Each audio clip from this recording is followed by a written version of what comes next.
Hello friends, welcome to my YouTube channel GDS GK classes. साथियों, आज इस channel के माध्यम से आपको आरपीएफ कांस्टेबल एग्जाम की जो है तैयारी कराई जा रही है। तो ये प्रैक्टिस सेट आपके लिए काफ़ी ज़्यादा इंपॉर्टेंट है। तो वीडियो को लास्ट तक बने रहिएगा। वीडियो पसंद आए तो लाइक कमेंट शेयर करिएगा। टॉप 40 क्वेश्चन आपके लिए लेके आए हैं स्टैटिक जीके के। इसमें प्रीवियस ईयर के क्वेश्चन को भी सम्मिलित किया गया है जो आपके आरपीएफ कांस्टेबल में प्रीवियस ईयर में पूछा है। ठीक है, तो सभी टॉपिकों को इसमें बहुत अच्छे तरीके से एमसीक्यू के माध्यम से प्रदर्शित किया गया है। तो अगर जो वीडियो आपको पसंद आए साथियों तो लाइक कमेंट शेयर करिएगा, चैनल को सपोर्ट करिएगा। स्टार्ट करेंगे फर्स्ट क्वेश्चन से। फर्स्ट क्वेश्चन आपके सामने है कि जो धनखड़ पठार है भारत के किस राज्य में स्थित है। तो धनखड़ पठार की अगर जो हम यहाँ पे बात कर लेंगे तो ये आपके महाराष्ट्र में स्थित है। यहाँ पे आपका ए ऑप्शन जो है करेक्ट हो जाएगा कि धनखड़ पठार आपके महाराष्ट्र राज्य में स्थित है। इसके बाद आपका नेक्स्ट क्वेश्चन आ जाएगा कि ब्रह्मोस क्या है। ठीक है, पूछ सकता है। देखिए ब्रह्मोस क्या है, तो ब्रह्मोस एक क्या है, मिसाइल है। क्या साथियों, मिसाइल है। ठीक है, ब्रह्मोस आपके भारत और रूस के सहयोग से बना हुआ बहुत ही खतरनाक मिसाइल है, तो याद रखिएगा। नेक्स्ट क्वेश्चन आपका है कि जो ग्रीनविच मीन टाइम यानी जीएमटी होता है ये किस देश से संबंधित है। तो देखिए जो ग्रीनविच मीन टाइम है ये लंदन से स्टार्ट किया गया है, यानी कि इंग्लैंड। ठीक है, ये लंदन से शुरू की गई है इंग्लैंड जीएमटी को। तो यहाँ पे आपका सी ऑप्शन करेक्ट हो जाएगा कि जो ग्रीनविच मीन टाइम है ये आपके इंग्लैंड देश से संबंध रखती है। सी ऑप्शन यहाँ पे आपका बिल्कुल करेक्ट आंसर हो जाएगा। ओके, चलिए नेक्स्ट क्वेश्चन आपका हो जाएगा कि भारत में पहली रेल सेवा कब शुरू की गई थी। तो भारत में आप देखेंगे पहली रेल सेवा, भारत में रेल सेवा जो सबसे पहले चली थी लॉर्ड डलहौजी के शासनकाल में चली थी। इसी को भारतीय रेलवे का जनक कहा जाता है, क्योंकि 1853 ईस्वी में इसने किया क्या था, भारत में मुंबई से थाड़े के बीच 34 किलोमीटर तक ट्रेन चलाई थी। मुंबई से थाड़े के बीच में, याद रखिएगा। तो 1853 में भारत में रेलवे सेवा को स्टार्ट किया गया था लॉर्ड डलहौजी के शासनकाल में। ये भी इम्पोर्टेंट है आपके एग्जाम के दृष्टि से। किस भारतीय राज्य को चाय का बगीचा कहा जाता है। तो सर्वाधिक चाय का उत्पादन आप देखेंगे तो असम में किया जाता है। ठीक है, तो असम राज्य को चाय का बगीचा कहा जाता है। यहाँ पे जो आपका बी ऑप्शन होगा ये बिल्कुल सही उत्तर हो जाएगा आपके कि किस भारतीय राज्य को चाय का बगीचा कहा जाता है, तो आपका असम हो जाएगा। नेक्स्ट क्वेश्चन आ रहा है आपका कि भारत का सबसे पुराना जीवित शहर कौन सा है। ऐसे अजीबोगरीब क्वेश्चन आपको एग्जाम में देखने को मिलते हैं। तो भारत का सबसे पुराना पौराणिक जीवित शहर आप देखेंगे तो ये आपका वाराणसी है। ठीक है, ये ऑप्शन यहाँ पे आपका करेक्ट हो जाएगा। कहा जाता है कि शंकर भगवान के त्रिशूल पे ये अविनाशी नगरी जो वाराणसी है टिकी हुई है, इसका कभी अंत नहीं हो सकता। ठीक है, काशी का। नेक्स्ट है किस देश ने सबसे पहले कागजी मुद्रा का उपयोग शुरू किया। कागजी मुद्रा यानी कागज का रुपया जो है हम जो लेते हैं नोट, इस कागजी मुद्रा का उपयोग किस देश ने सबसे पहले शुरू किया था। तो इस देश का नाम है साथियों चीन। ठीक है, चीन ने कागजी मुद्रा जो है सबसे पहले स्टार्ट किया था। बात करेंगे कि जो सिविल सेवा है, सिविल सेवा जो है ये भी सबसे पहले शुरू कहाँ हुआ था, आपके चीन में। तो इसको भी याद रखिएगा। इंग्लैंड आप सोचते होंगे, लेकिन इंग्लैंड में सबसे पहले सिविल सेवा स्टार्ट नहीं हुआ, सबसे पहले हुआ था चीन में। तो यहाँ पे सी ऑप्शन करेक्ट हो जाएगा। इसके बाद है महात्मा गांधी का पहला सत्याग्रह भारत में कहाँ पर हुआ था। तो महात्मा गांधी का जो पहला सत्याग्रह है साथियों ये आपके चंपारण में हुआ था। कहाँ पे, चंपारण। ठीक है, 1917 में राजकुमार शुक्ल जी ने बिहार में आमंत्रित किया था महात्मा गांधी को, ये भी याद रखिएगा। ओलंपिक खेलों की शुरुआत किस देश में हुई थी। ओलंपिक खेल जो है ये सबसे पहले ग्रीस में स्टार्ट हुआ था। ग्रीस के जो एथेंस शहर है यहाँ से स्टार्ट हुआ था आधुनिक ओलंपिक खेल। तो यहाँ पे आपका सी ऑप्शन करेक्ट हो जाएगा। इसके बाद है मुगल साम्राज्य के पतन के बाद बंगाल का नवाब कौन बना। तो मुगल साम्राज्य का जब पतन हुआ तो उस समय बंगाल का जो नवाब बना था उसका नाम था क्या, सिराजुद्दौला।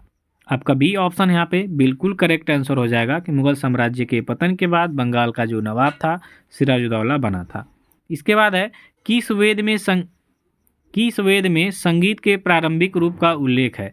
तो जो आपका सामवेद है, स मतलब संगीत और स मतलब सामवेद। ठीक है, तो सामवेद का जो संबंध है आपके किससे है, संगीत से हो जाएगा। तो यहाँ पे जो आपका ए ऑप्शन है बिल्कुल करेक्ट हो जाएगा। नेक्स्ट है किस गुप्त शासक को कविराज की उपाधि दी गई थी। कविराज यानी कि जो समुद्रगुप्त था इसको कविराज कहा गया है। तो ये गुप्त शासक था जिसको भारत का नेपोलियन भी कहा जाता है और इसे कविराज भी, क्योंकि ये बीड़ा ओड़ा बजाने में काफ़ी ज़्यादा निपुण था। तो डी ऑप्शन करेक्ट हो जाएगा। नेक्स्ट क्वेश्चन है कि बौद्ध धर्म की जो पहली संगीति हुई थी इसका आयोजन कहाँ पर किया गया था। तो जो बौद्ध धर्म की पहली संगीति हुई ये हुई थी आपके राजगृह में। यहाँ पे जो आपका सी ऑप्शन होगा बिल्कुल करेक्ट हो जाएगा 483 ईसा पूर्व में। ठीक है, चलिए। भारतीय राष्ट्रीय कांग्रेस का पहला मुस्लिम अध्यक्ष कौन थे।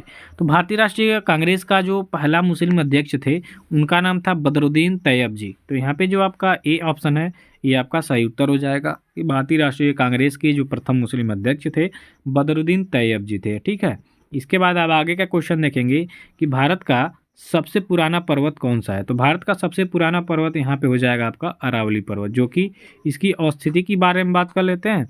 तो ये आपके राजस्थान स्टेट में स्थित है। सर्वाधिक विस्तार इसका पाया जाएगा कहाँ पे, राजस्थान में। और माउंट आबू इसका क्या है, सबसे ऊंचा चोटी है माउंट आबू। इसके बाद आपका क्वेश्चन है कि फोर्ब्स पत्रिका किस क्षेत्र से संबंधित है। तो फोर्ब्स की पत्रिका की बात कर लेंगे तो व्यवसाय और अर्थशास्त्र यानी बड़े बड़े बिजनेसमैन लोगों की जो सूची है फोर्ब्स प्रकाशित करती है, किसके पास कितनी संपत्ति है, कितना बिजनेस हुआ है। तो सी ऑप्शन व्यवसाय और अर्थशास्त्र से इसका संबंध हो जाएगा। इसके बाद है गीता रहस्य पुस्तक किसने लिखी थी। तो गीता रहस्य की बात कर लेंगे तो बाल गंगाधर तिलक के द्वारा ये पुस्तक लिखी गई है। डी ऑप्शन सही हो जाएगा। नेक्स्ट है भारत का पहला परमाणु रिएक्टर, ये पूछ रहा है तो ये आपका हो जाएगा अप्सरा। यहाँ पे जो आपका डी ऑप्शन है ये बिल्कुल करेक्ट हो जाएगा कि भारत का जो पहला परमाणु रिएक्टर है इसका नाम आपका क्या हो जाएगा, अप्सरा हो जाएगा। नेक्स्ट क्वेश्चन में है कि भारत में स्वच्छ भारत अभियान की जो शुरुआत है किस वर्ष हुई थी। तो 2014 में स्वच्छ भारत अभियान की शुरुआत हुई, ये आपका सी ऑप्शन हो जाएगा। ठीक है, नरेंद्र मोदी ने स्टार्ट किया था, ये भी याद रखिएगा। रायतू भरोसा योजना किस राज्य से संबंधित है। तो रायतू भरोसा योजना ये आपका कहाँ से हो जाएगा, तेलंगाना से। ए ऑप्शन करेक्ट हो जाएगा। नेक्स्ट है भारतीय रेलवे ने यात्री सुरक्षा के लिए कौन सा ऐप लॉन्च किया है। तो भारतीय रेलवे ने यात्री सुरक्षा के लिए सुरक्षा जो ऐप है इसको लॉन्च किया। डी ऑप्शन यहाँ पे आपका करेक्ट हो जाएगा। किस देश ने अंटार्कटिक के में वायुमंडलीय निगरानी केंद्र खोला है। तो अंटार्कटिका में वायुमंडलीय निगरानी के लिए केंद्र खोला गया है चीन के द्वारा। यहाँ पे जो आपका सी ऑप्शन होगा करेक्ट हो जाएगा। नेक्स्ट है भारत के मुख्य भूमि का सबसे दक्षिणी छोर कौन सा हो जाएगा। तो भारत के मुख्य भूमि का जो सबसे दक्षिणी छोर हो जाएगा साथियों वो हो जाएगा आपका कन्याकुमारी। यहाँ पे जो आपका बी ऑप्शन होगा ये करेक्ट हो जाएगा। नेक्स्ट है निम्नलिखित में से कौन सा लोक नृत्य हिमाचल प्रदेश से संबंधित हो जाएगा। तो ये आपका हो जाएगा नाटी। ए ऑप्शन यहाँ पे आपका करेक्ट हो जाएगा।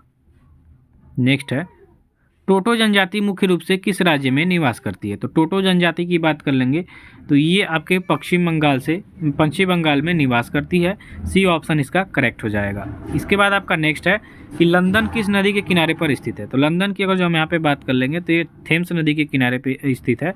यहाँ पे आपका ऑप्शन नंबर डी बिल्कुल करेक्ट हो जाएगा। नेक्स्ट है कि भारत का कौन सा राज्य अत्यधिक प्रति व्यक्ति दारू की खपत के लिए माना जाता है। तो अत्यधिक प्रति व्यक्ति दारू की खपत के लिए आप देखेंगे तो आपका केरला हो जाएगा, यानी कि बी ऑप्शन यहाँ पे आपका सही हो जाएगा। इसके बाद आप देखेंगे कि भारत की पहली महिला विशेष उपनगरीय रेलगाड़ी भारतीय रेल के निम्न में से कौन से मंडल ने शुरू की है। तो ये करंट अफेयर के क्वेश्चन हैं कुछ और इंपॉर्टेंट हैं। तो ये पश्चिमी जो मंडल है इसने शुरू किया है। डी ऑप्शन करिएगा। नेक्स्ट है भारत के संविधान का आर्टिकल 66 किससे संबंधित हो जाएगा। तो देखिए 63 से स्टार्ट होता है उपराष्ट्रपति का, तो उपराष्ट्रपति के चुनाव से संबंधित है आर्टिकल 66। सी ऑप्शन यहाँ पे आप सही करेंगे। इसके बाद है भारत में स्वतंत्रता के बाद से कितनी बार नोटबंदी हुई है। तो नोटबंदी तो 2 बार हुई है, यहाँ पे ये ऑप्शन हो जाएगा आपका। ठीक है, लेबनान की राजधानी पूछ रहा है भैया कि लेबनान की राजधानी कहाँ है। तो लेबनान की राजधानी हो जाएगा बेरूत। यहाँ पे आपका बी ऑप्शन करेक्ट हो जाएगा कि लेबनान की राजधानी कहाँ है, बेरूत है। इसके बाद है कि निम्नलिखित में से प्रायद्वीपीय भारत की सबसे बड़ी नदी कौन सी हो जाएगी। तो प्रायद्वीपीय भारत की जो सबसे बड़ी नदी है वो आपकी गोदावरी नदी हो जाएगी। ठीक है, गोदावरी जो नदी है ये प्रायद्वीपीय भारत की सबसे बड़ी नदी में से एक है। सबसे बड़ी नदी ही है, एक नहीं है, सबसे बड़ी नदी यही है। दक्षिण भारत की गंगा के नाम से जाता है। निम्नलिखित में से कौन सी नदी यमुना नदी की सहायक नदी नहीं है। यहाँ पे नहीं है पूछ दिया तो कल्याणी नदी। ठीक है, ये जो कल्याणी नदी हो जाएगी ये आपके यमुना नदी की सहायक नदी नहीं है। डी ऑप्शन करेक्ट हो जाएगा। चलिए अगला क्वेश्चन है मंडुआडीह रेलवे स्टेशन का नया नाम आपको बताना है। तो मंडुआडीह रेलवे स्टेशन का जो नया नाम है वो आपके बनारस जंक्शन है। यहाँ पे आपका ए ऑप्शन करेक्ट हो जाएगा। नेक्स्ट है बांदीपुर टाइगर रिजर्व किस राज्य में स्थित है? तो बांदीपुर राष्ट्रीय जो टाइगर रिजर्व है ये आपके हो जाएगा कर्नाटक में। यहाँ पे आपका डी ऑप्शन करेक्ट हो जाएगा कि बांदीपुर राष्ट्रीय टाइगर रिजर्व कर्नाटक में। न्यूनतम जनसंख्या घनत्व वाला राज्य आपसे पूछ रहा है तो ये आपका हो जाएगा अरुणाचल प्रदेश। सर्वाधिक जनसंख्या घनत्व वाला बिहार हो जाएगा। ठीक है, चलिए आगे का क्वेश्चन देखिए। गोकक जलप्रपात किस नदी पर स्थित है? तो गोकक की बात कर लेंगे तो गोकक नदी पे ही स्थित है। यहाँ पे हम बी ऑप्शन को सही करेंगे। अगला क्वेश्चन है आपसे कि दामोदर नदी घाटी परियोजना किस नदी से संबंधित हो जाएगी? तो दामोदर नदी घाटी परियोजना आपके दामोदर नदी से ही संबंधित है। यहाँ पे आपका सी ऑप्शन बिल्कुल करेक्ट हो जाएगा। नेक्स्ट है काराकोरम दर्रा भारत के किस राज्य में स्थित है? तो काराकोरम दर्रा हो जाएगा आपके जम्मू कश्मीर में। यहाँ पे आपका जो सी है ऑप्शन सही हो जाएगा। नेक्स्ट है विश्व में सर्वाधिक तंबाकू उत्पादित करने वाला देश कौन सा हो जाएगा?